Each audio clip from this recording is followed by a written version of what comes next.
Visual Studio'nun qo'zg'atish uchun Windows'ningki izlash ramkasiga Visual Studio 2015 deb kirgizib izlaymiz. Andan keyin eng ustida ko'ringan Visual Studio 2015 deganni tanlab, mousening o'ng knopkasini bosib, buni vazifa baldig'iga mixlab qo'yamiz.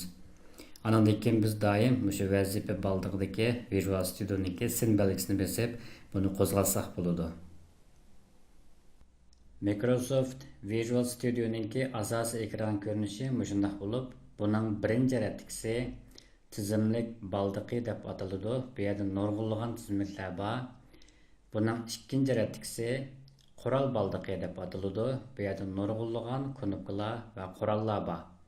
Men hozircha bu yerdagi har bir knopka va har bir tizimliklarni tafsiliy tunishtirmayman.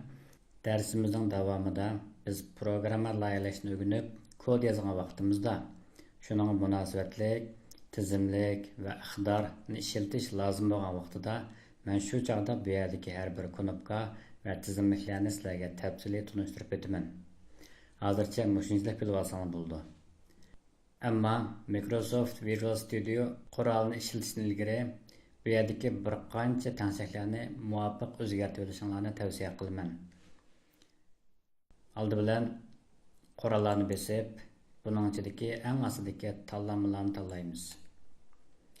Andan keyin bu yerdagi muhit tanshakning ichidagi xat nusxasi va ranglarningki ichidagi xat nusxasini biz o'zimiz yoqtirgan bir xat nusxasiga o'zgartiramiz. Masalan, vergan yoki andan keyin buning cho'ng kichikligini biz 18 ga to'g'rildik. Bunda bo'lgan chog'da biz programma loyihasini o'rgangan vaqtimizda kod yozib qilganimizda har bir kodningki xat nusxasi cho'ngligi mushxil tanshak bo'yicha ko'rindi. Yana bir jihatdan men mushtaq tanishib olgan chog'da dars o'rgangan vaqtimda mening yozgan kodlarimni sizlar texim aniq, cho'ng holatda ko'ra olasizlar.